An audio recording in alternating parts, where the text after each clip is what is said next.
waste and all that, does that make it difficult for the city to? They call it contamination. We also find animals dumped in the midst of all of this. It's never ending.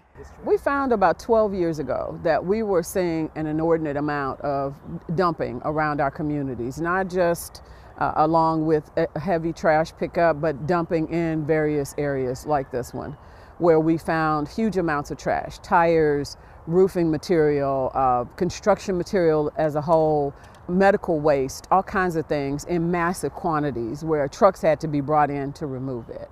Discussions with the city that we had not been able to have, we were having them with our... We had no idea what the DOJ could bring to us in that complaint originally, and we found very quickly that the city's response was different. They came in probably a week before we knew about the complaint being picked up by the DOJ as a Title VI complaint. They came in and we couldn't find illegal dumping anywhere in the community because they made a concerted effort to get it all up before the DOJ came to town.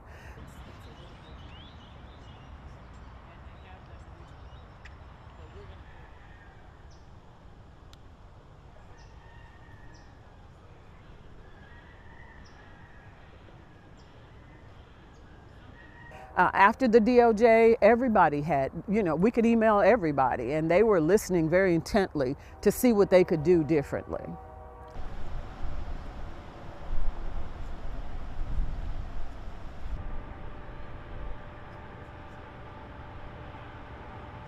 So Title VI is part of the Civil Rights Act of 1964 that was adopted under the LBJ administration, and it was part of the progressive era that we had to rectify issues around civil rights. And so there's parts of the Civil Rights Act that deal with intentional discrimination, and then there are other aspects that deal with this disparity, right, that we see in communities that it's sometimes harder to prove.